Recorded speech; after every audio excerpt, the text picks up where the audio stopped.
Buenas noches, compañeros. Mi nombre es Marta Sosa Balbuena. Les voy a hablar sobre el caso presentado ante la Corte Penal Internacional del presidente al-Bashir. El 14 de julio de 2008, la Fiscalía presentó a la Sala de Cuestiones Preliminares 1 las pruebas que justificaban una solicitud de orden de detención contra el presidente Omar al-Bashir por 10 cargos de genocidio, crímenes de lesa humanidad y crímenes de guerra. La Fiscalía argumentó que el presidente al-Bashir había ordenado que las Fuerzas Armadas sudanesas, en concierto con milicias janjaweed, atacaran cientos de aldeas habitadas predominantemente por miembros de las etnias Fur, Masalit y Sagawa. Las personas habían sido objeto de lesiones graves a su integridad física o mental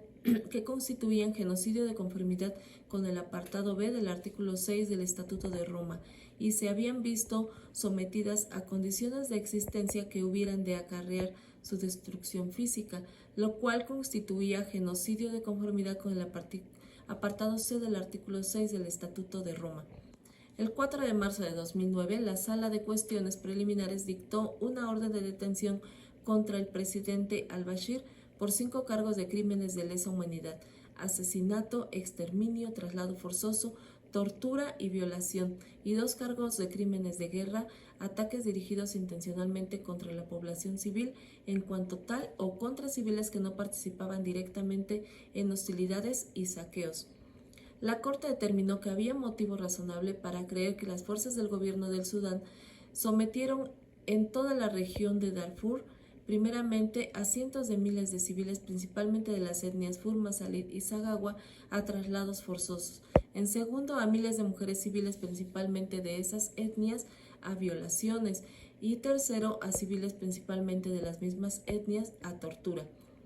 La Corte determinó que había motivo razonable para creer que desde poco después del ataque lanzado en abril de 2003 contra el aeropuerto de Al-Fasher hasta el 14 de julio de 2008, fuerzas del gobierno del Sudán, incluidas las Fuerzas Armadas sudanesas y las milicias janjaweed, aliadas a estas, la Policía del Sudán, los Servicios Nacionales de Seguridad e Inteligencia y la Comisión de Ayuda Humanitaria, cometieron en toda la región del Darfur crímenes de lesa humanidad consistentes en asesinato, exterminio, traslado forzoso, tortura y violación conforme a los apartados A, B, D, F y G respectivamente del párrafo 1 del artículo 7 del Estatuto.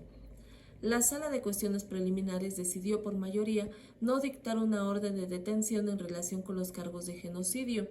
El 6 de julio de 2009, la Fiscalía apeló contra la decisión de la mayoría con el argumento de que la Sala de Cuestiones Preliminares se había equivocado aplicando un criterio probatorio más estricto del que procedía a aplicar cuando se decidía si se iba a dictar una orden de detención por cargos de genocidio. La Corte determinó asimismo que había motivos razonables para creer que fuerzas del gobierno del Sudán, incluidas las Fuerzas Armadas sudanesas y las milicias janjaweed, aliadas a estas, la Policía del Sudán, los Servicios Nacionales de Seguridad e Inteligencia y la Comisión de Ayuda Humanitaria, cometieron contra Fur, Masalit y Sagawa actos de genocidio en forma de matanzas, genocidio consistente en lesionar gravemente la integridad física o mental de este grupo de personas y genocidio consistente en someterlo intencionalmente a condiciones de existencia que hubiera de acarrear su destrucción física conforme a los apartados A, B y C respectivamente del artículo 6 del Estatuto. Por último, la Corte determinó que había motivo razonable para creer que Omar al-Bashir no se había limitado a coordinar la preparación y aplicación del Plan Común, que ejercía pleno control sobre los cuerpos del apartado de la República del Sudán, incluidas las Fuerzas Armadas sudanesas y las milicias janjaweed aliadas a esta, la Policía del Sudán, los Servicios Nacionales de Seguridad e Inteligencia y la Comisión de Ayuda Humanitaria. Y por último, había aprovechado ese control para velar por la ejecución del Plan Común. Asimismo, determinó que había motivo razonable para creer que Omar al-Bashir